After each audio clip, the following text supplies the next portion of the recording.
Austin Healey BJ8, stuff to send to Heritage for us to work our beautiful magic.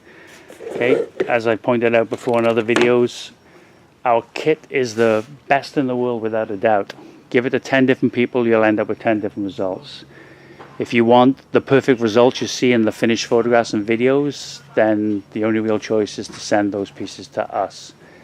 Any other option is a risk, in my opinion.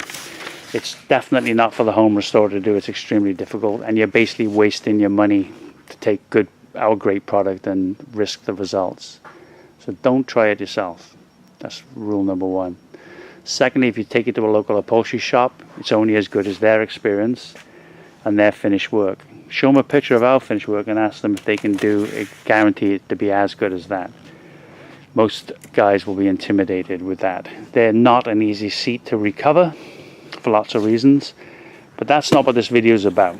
Okay, so this guy has made the right decision. He sent it to us, and this video is about the pieces that need to be sent to us. It's listed on the quote, but we've got a great opportunity here with the video. So center panel between the clocks. Okay, stuff like this, that chrome thing, these things can be retained by the customer. We don't really have much to do with them. We're just going to take it off and send it back. We don't install those type of things, and we don't really require them as part of the upholstery. Anyway, center clock, long armrest between the seat, phase 2 in this case, or the phase 1 box. Okay, tractor seats, okay, a pair of them. You don't have to strip anything down. Angle iron frames, that's part of the front seats. There's 6 pieces that make up the front seats. 2 of those, they need to be sent because they're covered in vinyl. The back rests, okay, and the cushion frames. Now, little note here, these are very good original seats, by the way. But if you looking to save bulk on shipping, you can just cut a line right through there with a knife and pull the cover and the foam and keep it, junk it. Okay, it makes the pans much smaller. Don't do it with the backrest because there's no gain. You're gaining nothing, right? Same with all the other stuff. Don't strip it down. But you can do that with a cushion if you so choose. You want to do your own paint and prep and sandblasting and painting, you can do that and save a buck, or send it like most people do, send like this, and we do all that and charge accordingly. We do not recover over old subframes. They will have to be clean and new. Especially for things like the console here. Now, this customer has done it right with the console, sort of. We don't need the ashtray, that can be removed. We don't need this, that can be removed. We don't need the stainless steel finisher around here, that can be removed. That's to be put back on. What we need are the chrome finishes here, because there is a join underneath here, and if you guys know, this is stunningly original actually, now that I'm looking. Normally this comes apart here, it creeps back because there's actually a join underneath this chrome of that vinyl to that vinyl. And very often in poorly restored cars, the trimmers have trouble with this, and the join and the gluing. There's quite a bit to it. We take care of it so it never happens. But usually on old original cars, it's always creeping back here. Anyway, that's by the by.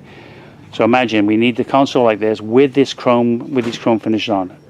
Leave the chrome finishes in position, these ones, because it's the best way to ship them. And then you need to protect them. So put a rag around those things to protect those so they don't get bashed. The rest of it, really can't kill. It's all being replaced anyway. Then we have the upper door cappings. If you either buy new ones, or most of the time we can rebuild them. This guy's definitely rebuildable. That'll save him quite a few dollars there. So he sent us those. Now, the only thing he got wrong, this guy, was the backrest assembly. He sent us this, which is the fold down. But what he didn't send us is the wooden frame that goes around the fold down.